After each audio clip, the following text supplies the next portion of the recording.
Hi friends, कैसे आप सब और आप लोगों को मेरे यूट्यूब चैनल में स्वागत करता हूँ। एक बार फिर जो है हम एक टॉपिक लेकर आए हैं जिसका नाम है हीमोपोइसिस। ये जो है एग्ज़ाम के लिए बहुत ही इम्पोर्टेंट है।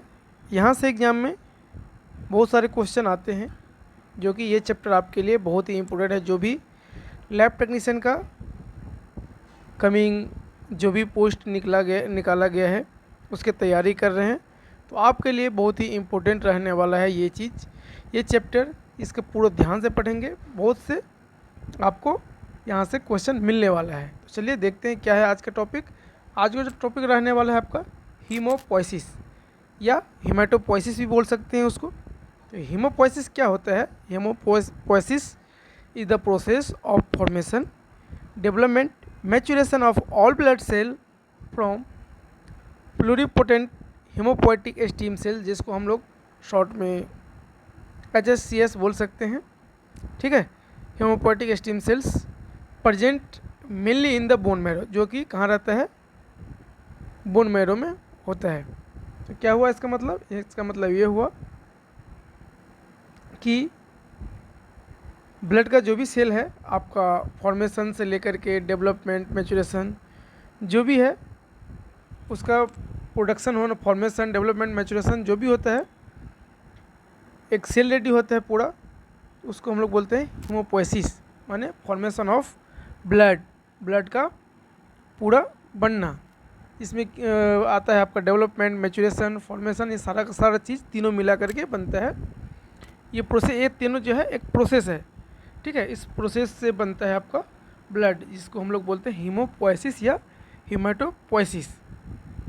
अब बात आता है कि साइट्स ऑफ हीमोपोइसिस। जो हीमोपोइसिस होता है कहाँ कहाँ ये फॉर्मेशन होता है। ठीक है, कहाँ कहाँ होता है देख लेते हैं। साइट ऑफ हीमेटोपोइसिस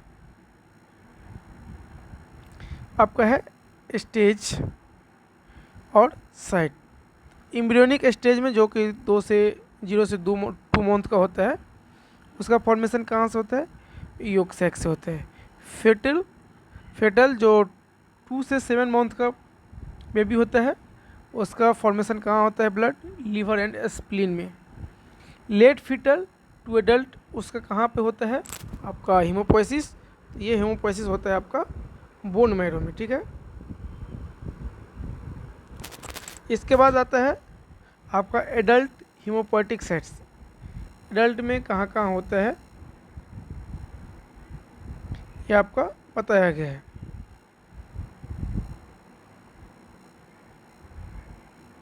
तो कहाँ कहाँ होता है एडल्ट में haemopoietic sites? Vertebra, sternum, ribs, pelvis, skull and proximal end of femur and humerus. ये क्या है आपका? एडल्ट का हीमोपोएटिक साइट्स है। ठीक है, नेक्स्ट इसके बाद आता है erythropoiesis, that means formation of RBC. RBC कहाँ पे और कैसे जो है आपका फॉर्म करता है, फॉर्मेशन होता है आरबीसी का। चलिए दिखाते हैं इस डायग्राम के माध्यम से।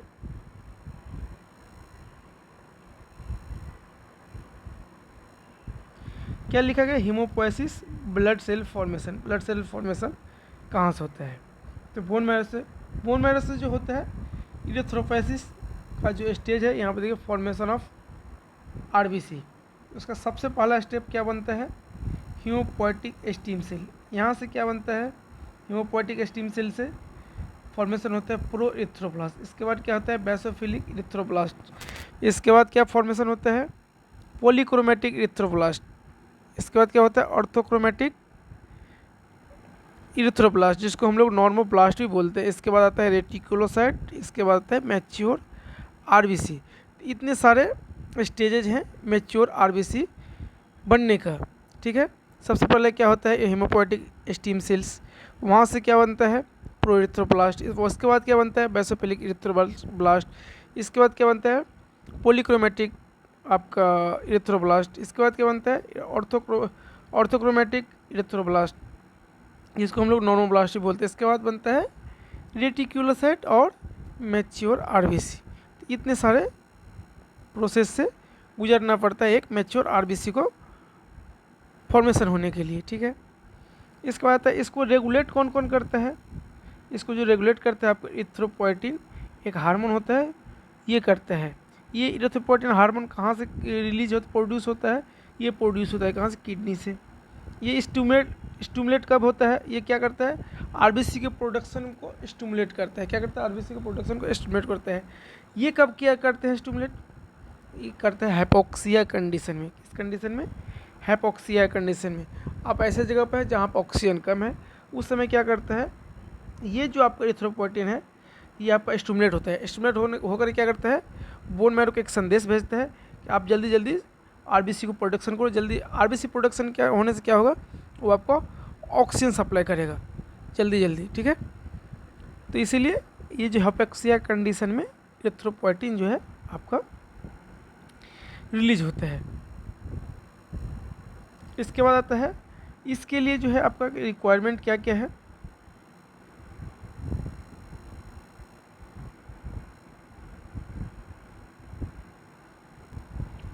इसमें क्या है requirement, iron, vitamin B12, folic acid, proteins, vitamin B6, copper, ये सारे के सारे ज़रूरत पड़ते हैं, ठीक है।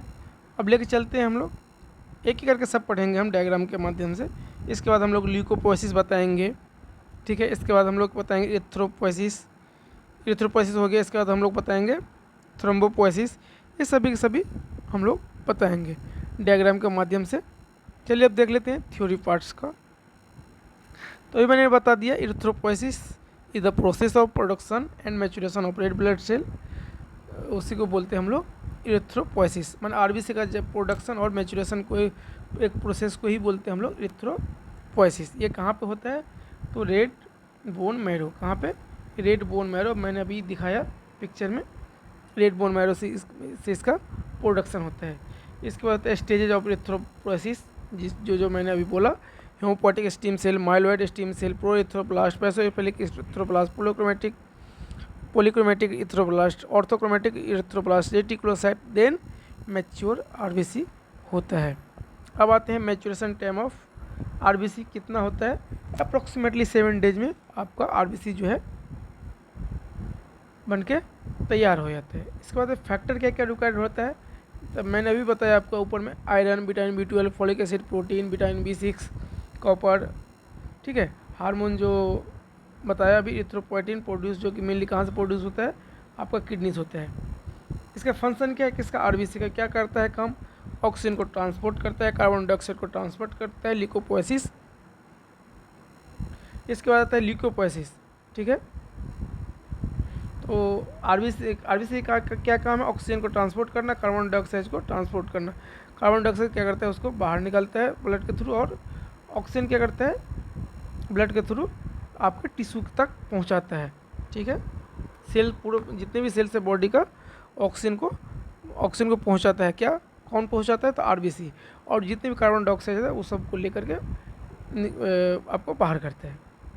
इसके बाद आता है ल्यूकोपोएसिस, फॉर्मेशन ऑफ डब्ल्यूबीसी। तो ल्यूकोपोएसिस क्या है, ल्यूकोपोएसिस से क्या, इरिथ्रोपोएसिस में क्या हो रहा था, आरबीसी का प्रोडक्शन। इसी तरह जो है ल्यूकोपोएसिस, दैट मीन्स डब्ल्यूबीसी का प्रोडक्शन। इसका मतलब यही है, leucopoiesis is the process, formation and development of white blood cell is called as leucopoiesis. ये कहाँ पे होता है, ये आपका bone marrow and lymphoid tissue में जो है इसका प्रोडक्शन होता है। अब टाइप क्या क्या ये प्रोडक्शन करता है, ग्रेनुलोपोएसिस के तहत आता है आपका न्यूट्रोफिल, स्नोफिल, बेसोफिल, ये तीनों के तीनों प्रोडक्शन होता है। इसके बाद आता है लिम्फोपोएसिस। इसमें क्या फॉर्मेशन होता है, बीटा लिम्फोसाइट और टी लिम्फोसाइट आता है, और नेचुरल किलर सेल, ये सब का जो है आपका पोएसिस होता है, मतलब ये सब बनता है। इसके बाद आता है stage of granulocyte development. Granulocyte जो डेवलपमेंट होता है उसका भी स्टेज होता है, कैसे पूरा होता है, ठीक है। इसका भी क्या होता है, इसका भी आपको डायग्राम के ऊपर ले चलते हैं।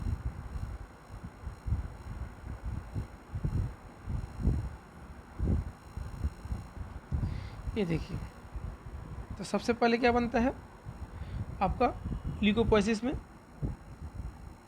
Myeloid stem cells, myeloblast, promyelocyte, myelocyte, metamyelocyte, इसके बाद बैंड सेल के बाद क्या होता है, ग्रेनुलोसाइट, मैच्योर डब्ल्यूबीसी प्रोडक्शन होता है, जिसमें क्या होता है न्यूट्रोफिल, बेसोफिल और स्नोफिल, ये तीनों के तीनों जो है आपका प्रोडक्शन होता है। इसके बाद क्या आता है लिम्फॉइड के लिए, lymphoid stem cells, lymphoblast, B lymphocyte, ठीक है।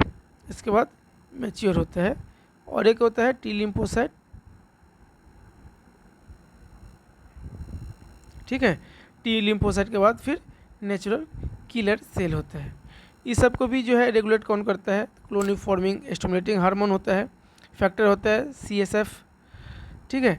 ऐसे एक होता है GCSF न्यूट्रोफिल्स के लिए, एक होता है GM-CSF जो ग्रेनुलोसाइट मोनोसाइट को जो है रेगुलेट करता है। इसके बाद MCSF मोनोसाइट मैक्रोफेज, एक होता है इंटरल्यूकिन IL-3, 5, 6 एंड 11 जो प्रमोट करता है growth, differentiation and maturation of blood cells को, ठीक है। ये आपका डायग्राम के माध्यम से हुआ। चलते अब इसी को जो है वहाँ पे बताया गया है, ठीक है। स्टेज ऑफ ग्रेनुलोसाइट डेवलपमेंट, क्या क्या स्टेज है, myeloblast, promyelocyte, myelocyte, मेटामाइलोसाइट, band cell और mature granulocyte, that means neutrophil, क्या है न्यूट्रोफिल। नेक्स्ट आता है थ्रोम्बोपोइसिस, फॉर्मेशन ऑफ प्लेटलेट। उसी तरह से ये भी है, thrombopoiesis is the process of platelet production. Platelet production के प्रोसेस को ही हम लोग क्या बोलते हैं, थ्रोम्बोपोइसिस, फॉर्मेशन ऑफ प्लेटलेट। ये कहाँ पे बनता है, ये भी उसका भी वहीं पे है घर, कहाँ पे, बोन मैरो पे। बोन मैरो से इसका भी प्रोडक्शन होता है। स्टेजेस क्या है, हीमोपोएटिक स्टीम सेल्स ये बनता है। इसके बाद आता है माइलॉइड स्टीम सेल, इसके बाद आता है मेगा कैरियोसाइट, मेगा कैरियोब्लास्ट, इसके बाद आता है प्रो मेगा कैरियोसाइट एंड इसके बाद होता है डेवलपमेंट या फॉर्मेशन ऑफ प्लेटलेट, ठीक है। ये जो है ये सारे प्रोसेस से होकर गुजरना पड़ता है एक मैच्योर प्लेटलेट को फॉर्मेशन होने में। इसके बाद जो है इसको कौन सा हार्मोन जो है हेल्प करता है या आपका स्टिमुलेट करता है, ये होता है थ्रोम्बोपोएटिन हार्मोन। कौन, थ्रोम्बोपोएटिन। थ्रोम्बोपोएटिन का सोर्स क्या है, कहाँ से ये रिलीज होता है, लीवर एंड किडनी से, ठीक है। प्लेटलेट का लाइफ स्पान कितने दिन का है, 7 से 10 डेज। यदि RBC का पूछा जाए तो 120 डेज है, ठीक है। फंक्शन ऑफ प्लेटलेट का फंक्शन क्या होता है, तो ब्लड को क्लॉट करना और हीमोस्टेटिस, ठीक है, ये याद रखिएगा, बहुत ही इंपॉर्टेंट है। इसके बाद आता है regulation of blood cell production. Blood cell production में रेगुलेट कौन करता है, ब्लड सेल प्रोडक्शन को, ठीक है। कौन कौन रेगुलेट करता है, blood cell production is regulated by the growth factor and hormone. तो ब्लड सेल को प्रोडक्शन करने में जो रेगुलेट करते हैं कुछ ग्रोथ फैक्टर है एंड कुछ जो है आपका हार्मोन है, जैसे कि इरिथ्रोपोएटिन, ठीक है। इसके बाद है थ्रोम्बोपोएटिन, इसके बाद है क्लोनी स्टिमुलेटिंग फैक्टर्स जिसको हम लोग CFS भी बोलते हैं। इसके बाद एक होता है GCSF, ठीक है, जो कि स्टिमुलेट करता है किसको, न्यूट्रोफिल को प्रोडक्शन करने में। GM-CSF एक आता है, उसको किसको स्टिमुलेट करता है, स्टिमुलेट ग्रेनुलोसाइट एंड मोनोसाइट को स्टिमुलेट करता है। एक होता है आपका MCSF जो कि स्टिमुलेट करते हैं मोनोसाइट एंड मैक्रोफेजेज प्रोडक्शन में। एक है आपका, इसके बाद नेक्स्ट 4 नंबर जो इंटरल्यूकिन्स, ठीक है, प्रमोट करता है किसको, growth and differentiation of blood cell को, ठीक है। ये सारा रहा। इसके बाद कुछ इम्पोर्टेंट वन लाइनर है, आप देख लीजिएगा। Haemopoiesis in adults occur in mainly, कहाँ पर ऑकर होता है, तो रेड बोन मैरो में, ठीक है। इसके बाद आपका hormone responsible for RBC production कौन सा हार्मोन है, इरिथ्रोपोएटिन हार्मोन। ये क्वेश्चन आएगा, ये कहाँ प्रोड्यूस होता है, EPO produce by the kidney, कहाँ पे, किडनी से ये प्रोड्यूस होता है, ठीक है। यदि आपको पूछ देगा ये कब जो है एक्टिवेट होता है, ये जो है हाइपोक्सिया कंडीशन में एक्टिवेट होता है, ठीक है, स्टिमुलेट करता है। तो ये जो है बहुत ही इम्पोर्टेंट है आपके लिए, तो सभी को सभी ध्यान में रहना चाहिए, क्योंकि CRE का अभी एग्ज़ाम आने वाला है, तो बहुत ही इम्पोर्टेंट है ये आपके लिए। इसके बाद आता है hormone responsible for platelet production. कौन सा हार्मोन है? तो थ्रोम्बोपोएटिन हार्मोन जो है क्या है, रिस्पॉन्सिबल किसके लिए? प्लेटलेट प्रोडक्शन के लिए। इसके बाद है main source of TPO। Thrombopoietin का मेन सोर्स क्या है? आपका लीवर है। Immature RBC release into the blood. ये कहाँ से इमेच्योर RBC जो है रिलीज होता है ब्लड में, उसका क्या नाम है? उसको क्या बोलते हैं हम लोग? उसको बोलते हैं हम लोग रेटिक्यूलोसाइट। इसके बाद है precursors cell of platelet. Precursor cells क्या है प्लेटलेट का? तो मेगा कार्डियोसाइट है। क्या है? Megakaryocyte. First recognisable RBC precursors, उसको क्या बोलते हैं? प्रोइथ्रोब्लास्ट बोलते हैं। लाइफ स्पान ऑफ RBC, अभी मैंने बोला था 120 डेज होता है। Life span of platelet 7 to 10 days होता है। इसके बाद जो आपका WBC का भी अलग अलग लाइफ स्पान होता है, उसके बारे में भी हम लोग बताएंगे। फिर यहाँ पे एक क्वेश्चन आपके लिए दे जा रहे हैं, which organ is the major site of haematopoiesis in adults? इसका भी आंसर है रेड बोन मैरो। ठीक है, ये सब वन लाइनर है, बहुत ही इंपॉर्टेंट है आपके लिए। What is the immediate precursors of mature RBC? तो क्या है? रेटिक्यूलोसाइट है। Which growth factor stimulate neutrophils production? तो क्या है? GCSF and granulocyte. इसका फुल फॉर्म है ग्रेनुलोसाइट क्लोनी स्टिमुलेटिंग फैक्टर। ठीक है, नेक्स्ट नहीं, यहीं पे जो है इसका लास्ट है। यदि आपको ये वीडियो अच्छा लगे जरूर लाइक कीजिए, कमेंट कीजिए, अपने दोस्तों को भी शेयर कीजिए। ठीक है, तब तक के लिए धन्यवाद। और ऐसे इसको शेयर कीजिए, आपके एग्ज़ाम के लिए बहुत ही इंपॉर्टेंट टॉपिक सब लेके आएंगे, तो आप इसको ज़्यादा से ज़्यादा शेयर कीजिए। आपके एग्ज़ाम के लिए बहुत ही इंपॉर्टेंट है, रहने वाला है ये, और यहाँ से क्वेश्चन ज़रूर कुछ न कुछ आने वाला है। CRE के लिए बहुत ही इंपॉर्टेंट है ये टॉपिक, तो इसको ज़्यादा से ज़्यादा देखिएगा, शेयर कीजिए। तब तक के लिए धन्यवाद। जय हिंद, जय भारत।